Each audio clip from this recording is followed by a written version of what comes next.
Hello everyone, welcome to Dainik classes. ये है important monuments का पार्ट 3। इससे पहले पार्ट 1 और पार्ट 2 हम कर चुके हैं। शुरू करते हैं पार्ट 3। और अगर आपने अभी तक पार्ट फर्स्ट को नहीं देखा है, सेकंड को नहीं देखा है, तो आप ऊपर आई बटन पर क्लिक करेंगे तो आपको आसानी से अवेलेबल हो जाएंगे दोनों प्रीवियस लेक्चर।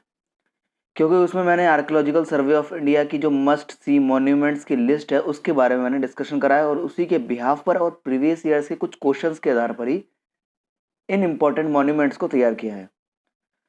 तो वीडियो को ज़्यादा लंबा नहीं करूँगा मैं, आसानी से आपको समझ में आ जाए इस तरह से शुरू करते हैं part 3, important monuments of India. Katarmal सूर्य मंदिर या कटारमल सन टेम्पल उत्तराखंड में स्थित है। बात कर लेते हैं इस टेम्पल की। तो ये जो टेम्पल है कटारमल उत्तराखंड में है। उत्तराखंड में कहाँ है? तो उत्तराखंड में कुमाऊं डिस्ट्रिक्ट है। कुमाऊं तो अब बन गया, लेकिन पहले कौन सा डिस्ट्रिक्ट था? अल्मोड़ा डिस्ट्रिक्ट था। अल्मोड़ा डिस्ट्रिक्ट था या जिला था, उसी में पड़ता था। अब क्या है, कुमाऊं क्षेत्र में स्थित है। हमें पता है उत्तराखंड काफ़ी ऊंचाई पर स्थित है, काफ़ी हाइट है उसकी। तो 2116 मीटर की ऊंचाई पर ये मंदिर स्थित है। और इसे बनाने की बात करें तो इसे जो बनाया था वो किसने बनाया था? तो याद रखेंगे उस वक्त 9वीं शताब्दी में, 9th सेंचुरी में एक कत्यूरी वंश चला करता था। कौन सा वंश? कत्यूरी वंश चला करता था। और उसी कत्यूरी वंश के राजा कटारमला ने इसका निर्माण कराया था।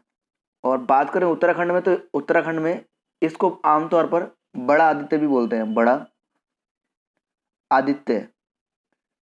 मैं एक इमेज लगाना शायद मेरे दिमाग से रह गया, नहीं तो मैं आपको वो इमेज दिखाता। जब आप इस मंदिर में जाएंगे तो आर्कियोलॉजिकल सर्वे ऑफ इंडिया के द्वारा बाहर एक वो होता है ना, क्या कहते हैं, एक नोटिस टाइप का लगाया जाता है या शिलालेख टाइप का, जिससे मतलब इंफॉर्मेशन मिलती है उस मंदिर के बारे में। तो वो 2005 में लगाया था आर्कियोलॉजिकल सर्वे ऑफ इंडिया ने। तो वो बाहर लगा हुआ है, उसमें लिखा भी है कि इस मंदिर को बड़ा आदित्य बोला जाता है स्थानीय भाषा में या वहाँ के लोकल लैंग्वेज में। और या फिर महान सूर्य देव के मंदिर को भी इसे जाना जाता है। कब बनाया था? तो 9th सेंचुरी में बनाया गया था। और कटार मल्ला नामक कत्यूरी वंश के राजा ने इसे बनवाया था। और उस वक्त यहाँ पर मध्यकालीन युग में चला करता था कुमाऊं में कत्यूरी राजवंश, मैंने आपको बता दिया अभी। और ये जो टेम्पल है ये आप देख रहे हैं, इस पे पीछे यहाँ से इसकी किरणें डायरेक्ट पड़ती हैं। सूर्य की किरणें जो होती हैं इस मंदिर पर सीधे पड़ती हैं देखा जाए तो। और यहाँ पर शिव पार्वती की मूर्ति है। और एक और चीज़ बताऊँ आपको मैं, जैसे ये सन टेम्पल है, सन टेम्पल है कहाँ पर है? एक सन टेम्पल उड़ीसा के पुरी में भी स्थित है। तो एक तरीके से कह सकते हो कि ये जो मंदिर है ये दूसरा महत्वपूर्ण सन टेम्पल है या सेकंड इम्पॉर्टेंट सन टेम्पल है। पहला वाला कौन सा है? तो उड़ीसा का पुरी है। और सेकंड नंबर पर आता है कौन सा? Katarmal sun temple. यानी फर्स्ट नंबर पर अगर बोले सबसे इंपॉर्टेंट सन टेम्पल कौन सा है इंडिया का, तो कोणार्क का सन टेम्पल। दूसरा कौन सा है? तो कटारमल सन टेम्पल उत्तराखंड। उत्तराखंड में कहाँ है? तो कुमाऊं डिस्ट्रिक्ट में पड़ता है। अल्मोड़ा डिस्ट्रिक्ट बोल सकते हैं आप, ठीक है। पहले अल्मोड़ा था, अब डिस्ट्रिक्ट अब पड़ता है क्या? कुमाऊं डिस्ट्रिक्ट। तो बड़ा आदित्य बोलते हैं 9वीं शताब्दी में बनाया गया था। अल्मोड़ा के पास है कटारमल सन टेम्पल, कत्यूरी राजा ने बनाया था 9वीं शताब्दी में। और अगर बात करें सन टेम्पल की तो यहाँ पर है क्या, यहाँ पर कौन कौन सी मूर्तियाँ हैं? तो यहाँ एक, जो आप इसके गर्भगृह में जाएंगे तो गर्भगृह में एक तो आपको बुरहइता बुरहदिता की मूर्ति मिलेगी। बुरहदिता या फिर उसे वृद्ध आदित्य भी कहते हैं। बुरहदिता या वृद्ध आदित्य भी कहते हैं, यानी पुराने सूर्य देवता, यानी the old son of God. The old son of God भी उन देवताओं को कहा जाता है। साथ ही मंदिर में शिव पार्वती की और लक्ष्मी नारायण की मूर्तियां भी आपको मिलेंगी।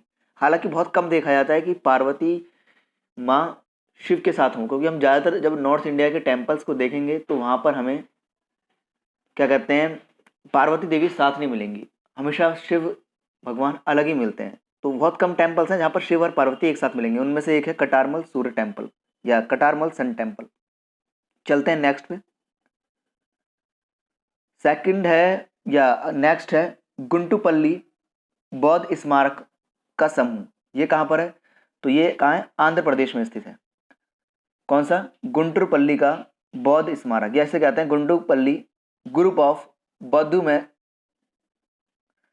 Buddhist monuments. ये आप देख रहे हैं यहाँ पर, अब ग्रुप है तो ग्रुप यानी एक चीज नहीं होगी, इसमें बहुत सारी चीजें होंगी। इसमें एक चीज नहीं होंगी, कौन सी होंगी? बहुत सारी चीजें शामिल होंगी इसमें। अब कौन कौन सी चीजें शामिल होंगी? तो यहाँ स्तूपा भी हैं, कुछ गुफाएं भी हैं। अगर आप देखेंगे तो यहाँ पर जब आप उसको देखेंगे नेट पे, इसका सर्च करेंगे गुंटूपल्ली, तो आपको आएगा गुंटूपल्ली ग्रुप ऑफ केव्स, यानी यहाँ पर बहुत सारी गुफाएं भी हैं। इस गुंटूपल्ली आंध्र प्रदेश डिस्ट्रिक्ट में पड़ता है। समझते हैं इसके बारे में। तो मैंने आपको बताया आंध्र प्रदेश में पड़ता है, और कहाँ पड़ता है? तो गोदावरी डिस्ट्रिक्ट है, वेस्टर्न गोदावरी डिस्ट्रिक्ट, वहां पर पड़ता है क्या? गुंटूपल्ली। और एक तरीके से बोल सकते हो वेस्टर्न गोदावरी जब जाओगे तो वहां पर पुकोता है, कामवरा पुकोता के पास ही पड़ता है बौद्ध स्मारकों का गुंटूपल्ली समूह। और यहाँ पर अगर बोले गुफाएं हैं, बुद्ध गुफाएं हैं, चैत्य हॉल हैं, स्तूप हैं। बौद्ध धर्म में 4 टर्मिनोलॉजी आपको बहुत याद रखनी होती है। एक बात याद रखना आप, कौन कौन सी? बौद्ध धर्म की बात कर रहा हूं मैं, ठीक है। एक तो चैत्य क्या होता है, स्तूप क्या होते हैं, मठ क्या होते हैं, और एक होता है मठ हो गया, चैत्य हो गया, और चैत्य हो गया, मठ हो गया, और स्तूप हो गया। और एक फोर्थ टर्मिनोलॉजी और है, चैत्य क्या होते हैं। चैत्य याद रखना हमेशा, जैसे हिंदू धर्म में मंदिर होते हैं, धार्मिक स्थलों को हम क्या कहते हैं? मंदिर कह सकते हैं एक तरीके से। तो उसी तरीके से बौद्ध धर्म में चैत्य धार्मिक स्थलों को कहा जाता है। और मठ क्या होते हैं? मठ वो स्थान होते हैं जहाँ पर बौद्ध भिक्षुक शिक्षा देते हैं, एजुकेशन देते हैं, टीचिंग्स देते हैं। और साथ ही जब बरसात वगैरह का मौसम होता है या एडवेंचर जब खराब होता है क्लाइमेट, तो वहाँ पर वो आराम या रेस्ट करते हैं। स्तूप क्या होते हैं? स्तूप होते हैं जब उनकी मृत्यु हो जाती है तो उनके शरीर के अवशेषों पर ही एक स्मारक का निर्माण कराया जाता है, तो उसे स्तूप कहते हैं। तो ये चीज़ें हैं जो हमें याद रखनी होती हैं बौद्ध धर्म के बारे में। कुछ टर्मिनोलॉजी है, कभी कभी हमें नहीं पता होता चैत्य क्या है और अदर चीज़ें क्या हैं, तो ये चीज़ें हमें जरूर याद रखनी चाहिए। तो मैंने बताया आपको क्या, गुंटूपल्ली का बौद्ध स्मारक, जो कि कहाँ पर है? आंध्र प्रदेश के पश्चिमी गोदावरी डिस्ट्रिक्ट में पड़ता है। और यहाँ एक चीज़ नहीं है, मैंने आपको बताया है, 2 गुफाएं, बौद्ध गुफाएं हैं, चैत्य हॉल है, स्तूपा है। ये जो देख रहे हैं आप, ये स्तूपा है। और यहाँ अगर आप देखेंगे शायद जूम करके, तो ये देखेंगे लिखा है स्टोन स्तूपा, यानी शिलालेख, शिला, ठीक है, यानी पत्थर से निर्मित है। और कुछ इस तरह से आकृति होती है इसकी। ये आर्ट एंड कल्चर का पार्ट होता है ज़्यादातर। अगर देखें हम इसकी आकृति के बारे में, वो हम बाद में डिस्कस कर लेंगे। चलते हैं नेक्स्ट पे। तो ये था टैबो मठ। नेक्स्ट कौन सा है? ताबो मठ हिमाचल प्रदेश, या टैबो मोनेस्ट्री हिमाचल प्रदेश। मठ मैंने आपको बता दिया क्या होते हैं। वो स्थान जहाँ पर बौद्ध भिक्षुक शिक्षा या टीचिंग्स दिया करते हैं, उन्हीं को मठ कहा जाता है। और ये हिमाचल प्रदेश में है। और हिमाचल प्रदेश में स्पीति वैली पड़ती है, स्पीति वैली पड़ती है या स्पीति घाटी पड़ती है। वहीं पर तबो गांव है, एक तरीके से आप कह सकते हो। टैबो जो है मोनेस्ट्री है, तबो मोनेस्ट्री, और वहाँ तबो गांव भी है, उसी गांव में ये मोनेस्ट्री स्थित है। और हिमाचल प्रदेश में स्थित है। कहाँ पर? स्पीति वैली में। इसके निर्माण की बात करें तो 1996 में इसका निर्माण किया गया था। कौन? बौद्ध राजा येशुओं के द्वारा इसका निर्माण किया गया था, जिन्हें बौद्ध राजा येशुओं को नॉर्मली क्या कहा जाता है? रॉयल लामा कहा जाता है। हमें पता है दलाई लामा, 14वें दलाई लामा। तो ये क्या है? दलाई लामा जो है ना, ये एक उपाधि होती है, हालांकि नाम उनका कुछ और होता है, ठीक है। तो ये बौद्ध राजा येशुओं ने 1996 में इसकी स्थापना की थी, यह निर्माण किया था। और बाद में फिर चलता रहा, और तब वो मठ उत्तरी हिमाचल प्रदेश की स्पीति वैली में, आपको बताया मैंने। बाद में क्या होता है, 46 साल बाद येशुओं के पोते होते हैं जो शाही पुजारी थे, उनका नाम था जंगचुब ओल्ड। जंगचुब ओल्ड द्वारा इसका पुनर्निर्माण किया गया था बाद में। और अगर बात करें इस टैबो मोनेस्ट्री या तबो मठ की, तो ये भारत और हिमालय दोनों में ही बात करूं तो सबसे पुराना लगातार कंटिन्यूसली ऐसा बौद्ध एन्क्लेव है जो लगातार चल रहा है। और ऐसा मतलब था कि 14वें दलाई लामा जो हमें पता है अभी हैं वर्तमान में, 1983 और 1996 में 14वें दलाई लामा के द्वारा यहाँ पर कालचक्र समारोह का भी आयोजित किया गया था, या आयोजन किया गया था। ये था टैबो मोनेस्ट्री, जो कि इम्पोर्टेंट मॉन्यूमेंट्स है, हिमाचल प्रदेश में स्थित है। चलते हैं नेक्स्ट पे। नेक्स्ट है हिडिंबा देवी मंदिर मनाली में। कौन सा? हिडिंबा देवी मंदिर मनाली। अब देखिए, इसके जो साक्ष्य हैं वो महाभारत से भी जुड़े हुए हैं। वो कैसे हैं मैं आपको बताता हूँ। तो इसका निर्माण की बात कर लेते हैं। 5053 में महाराजा बहादुर सिंह के द्वारा इसका निर्माण किया गया था। हिडिंबा अगर बात करें तो कौन है? हिडिंबा जो थी, ये हमें पता है हमारा महाकाव्य महाभारत है और रामायण है। तो महाभारत में जो भीम हुए हैं, भीम की पत्नी मानी जाती है कौन? हिडिंबा। और भीम और हिडिंबा का पुत्री हुआ था घटोत्कच। घटोत्कच घटोत्कच जो हुआ है वो कौन है? भीम और हिडिंबा के ही पुत्र हुए हैं। तो ये मनाली में इनका मंदिर है और 53 में महाराजा बहादुर सिंह के द्वारा इसका निर्माण कराया गया था। अगर बात करें इस टेम्पल की तो स्थानीय लैंग्वेज में या लोकल लैंग्वेज में इसे ढूंगरी मंदिर कहते हैं या ढूंगरी टेम्पल भी इसे बोला जाता है। मनाली में स्थित है और एक तरीके से तो हिमाचल प्रदेश की हिल स्टेशन के रूप में इसे जाना जाता है। एक प्राचीन गुफा मंदिर है जो महाभारत के भीम की पत्नी हिडिंबा देवी को समर्पित है ये मंदिर। और आसपास आपको पता ही है ढूंगरी वन है। यहाँ जो आप देख रहे हैं फोटो में, आपको दिखाता हूँ, एक मिनट। ये देख रहे हैं आप, आपको थोड़ा ऐसा एरिया लग रहा होगा, फॉरेस्ट एरिया है, जंगल वाला एरिया लग रहा होगा। ये क्या है? ये ढूंगरी वन विहार है। इसे बोलते हैं ढूंगरी वन विहार। ये उसी से घिरा हुआ है। और देवदार, या आपको ये वृक्ष दिख रहे हैं? कौन से हैं वृक्ष? ये पेड़ कौन से हैं? देवदार के वृक्ष हैं ये। जब मैं आपको ट्रीज बता दूंगा ना, तो ट्रीज में आपको बता दूंगा कि आप कैसे पहचान सकते हैं कि कौन से ट्री कैसे हैं। उनकी लीव्स के अनुसार, उनकी स्टेम के अनुसार कैसे पेड़ है, कौन सा पेड़ है। तो ये देवदार के पेड़ हैं और देवदार के जंगल हैं। ढूंगरी ढूंगरी ढूंगरी वन विहार इसे कहते हैं आसपास को। और हिडिंबा देवी मंदिर है, हिमाचल प्रदेश में है स्थित है। और 5053 में महाराजा बहादुर सिंह के द्वारा इसका निर्माण करवाया गया था और मनाली में स्थित है। ये प्राचीन गुफा मंदिर है। ठीक है, चलते हैं नेक्स्ट पे। नेक्स्ट है कूच बिहार पैलेस पश्चिम बंगाल या कूच बिहार पैलेस वेस्ट बंगाल। अब तो हालांकि वेस्ट बंगाल का ये डिस्ट्रिक्ट बन गया है। कूच बिहार वेस्ट बंगाल का डिस्ट्रिक्ट भी या जिला भी हो गया है अब तो ये है क्या? इसे एक तरीके से मान सकते हो, जैसे इंग्लैंड में आप जाओगे तो वहां देखते हो, आप बर्किंघम पैलेस देखते हो, तो उसी की तर्ज पर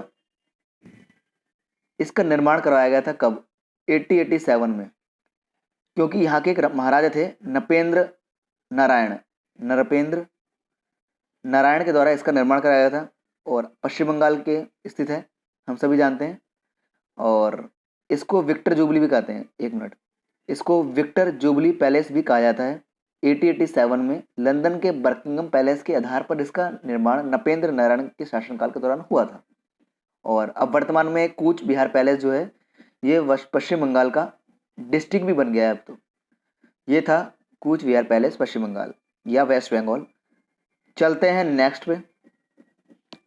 अगला क्या है? अगला है अकबर का मकबरा। क्या है? अकबर का मकबरा, tomb of Akbar the great. याद रखना, इतिहास में बहुत कम लोगों को ही द ग्रेट बोला गया है। एक सिकंदर महान को बोला गया है और एक अकबर महान को बोला गया है। कुछ ना कुछ तो कारण होगा। अभी मैं सोच रहा हूँ कि हिस्ट्री शुरू करूंगा, तो हिस्ट्री में आपको अच्छे से मैं सोच रहा हूँ कि एशियंट, मेडिवल और मॉडर्न कराई जाए। तो जो एग्जाम इंपॉर्टेंट है पूरा अच्छे से कराऊंगा उसमें आपको मैं। तो उसमें आपको बताऊंगा अकबर और सिकंदर इतने इंपॉर्टेंस क्यों रखते हैं। तो अकबर का मकबरा उत्तर प्रदेश में है। उत्तर प्रदेश के आगरा के सिकंदरा में स्थित है ये टॉम्ब ऑफ अकबर। हम सभी जानते हैं मुगल सम्राटों में सबसे महान माने जाते हैं अकबर। हालांकि और भी हुए हैं, जहांगीर भी है, लेकिन जितना अकबर ने उपलब्धि हासिल करी थी वो किसी ने नहीं हासिल करी थी। और एक चीज मैं आपको बताऊं, ये जो देख रहे हैं आप, ये चीज हालांकि आर्ट एंड कल्चर का छोड़ो, से आर्ट एंड कल्चर का पार्ट है इसे। ठीक है, टूडर्स आर्ट कहते हैं, वैसे बता देता हूँ। टूडर्स जैसे पित्रादुरा होती है और चार बाग प्रणाली है या चार बाग सिस्टम है, ये क्या है? सब फारसी आर्किटेक्चर है, फारसी वास्तुकला है ये। तो उसमें होता है टूडर्स आर्क। यानी ये देख रहे हो किस तरह से बना हुआ है ये? टी UDRAS, ठीक है, टूडर्स। ये इस तरह से निर्माण है इसका, मैं बना नहीं पा रहा हूँ। ये है और फिर यूं है और फिर यूं है, ये टूडर्स आर्क का उदाहरण होता है, ठीक है। तो यहाँ पर आपको मुगल वास्तुकला मिलेगी, मैंने आपको बताया, फारसी वास्तुकला। और इसका निर्माण जो कराया था, इसका निर्माण 1605 से 1613 के बीच इसके बेटे जहांगीर के द्वारा करवाया गया था। और ये आगरा में सिकंदरा में 119 एकड़ में लगभग लगभग फैला हुआ है। इसको बनाने में ऐसे बोलते हैं 15 लाख का खर्चा आया था उस वक्त, और काफ़ी इंपॉर्टेंस है 15 लाख की उस वक्त की। और 3-4 साल इसे लग गए थे बनने में, कंप्लीट होने में, अकबर के मकबरे को। 1605 से 1613 के बीच इसके बेटे जहांगीर के द्वारा, जिसे हम सलीम भी बोलते हैं, क्योंकि सलीम चिश्ती के नाम पर अकबर ने अपने बेटे का नाम सलीम रखा था और बाद में जहांगीर बोला गया था, उसे उपाधि दी गई थी। तो आगरा के सिकंदरा में स्थित है अकबर का मकबरा या अकबर टॉम्ब, उत्तर प्रदेश। नेक्स्ट है, तो ये थे हमने जो कंप्लीट करे, और ज़्यादा वीडियो लंबा नहीं कर रहा हूँ मैं, और ये हमने कंप्लीट कर लिए हैं। किसी भी तरह क्वेरी हो आप कमेंट बॉक्स में बता सकते हैं। ये इंपॉर्टेंट मॉन्यूमेंट्स है जो हमने कवर करे। मिलते हैं नेक्स्ट पार्ट में, पार्ट 4 में। तब तक के लिए रिवीजन करते रहिए, बार बार इसको रिवाइज करते रहिए और देखते रहिए कि, क्योंकि देखने से और पढ़ने से ही चीज़ें आपको याद होंगी।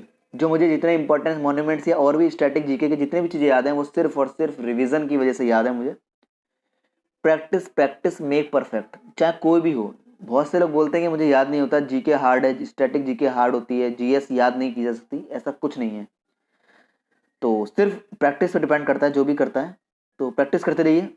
मिलते हैं नेक्स्ट लेक्चर में। Thank you so much, good bye.